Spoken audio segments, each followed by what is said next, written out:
आज हम श्रवण करेंगे पौष मास के शुक्ल पक्ष की पावन पुत्रदा एकादशी की महिमा।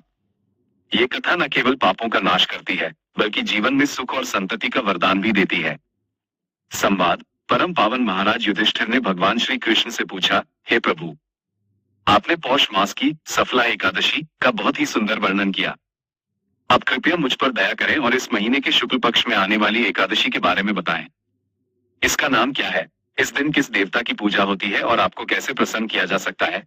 भगवान श्री कृष्ण मंद मुस्कान के साथ बोले, हे धर्मराज, मानवता के कल्याण के लिए मैं तुम्हें इस व्रत का विधान बताता हूँ। इस एकादशी का नाम पुत्रदा एकादशी है।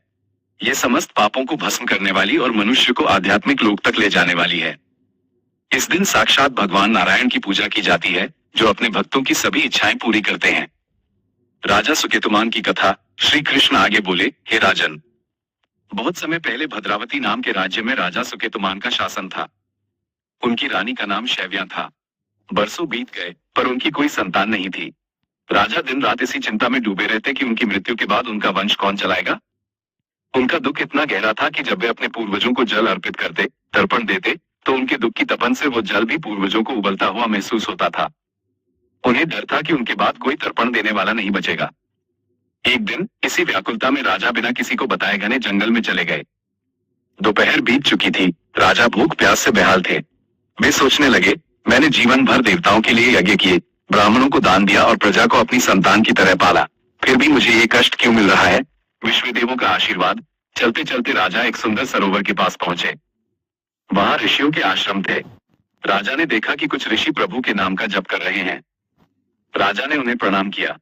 ऋषियों ने प्रसन्न होकर पूछा, हे राजन, हम आपसे प्रसन्न हैं, आपकी क्या इच्छा है?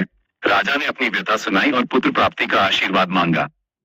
ऋषियों ने कहा, हे राजन, हम 10 विश्वदेव हैं। आज का दिन अत्यंत शुभ है, क्योंकि आज पुत्रदा एकादशी है।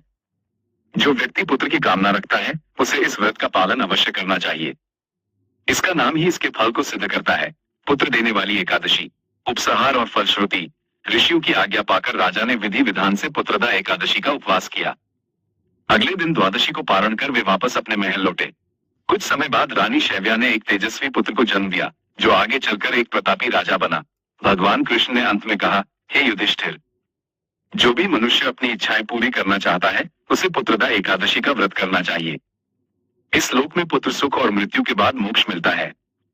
जो कोई भी इस एकादशी की महिमा को पढ़ता या सुनता है, उसे अश्वमेध यज्ञ के समान पुण्य प्राप्त होता है।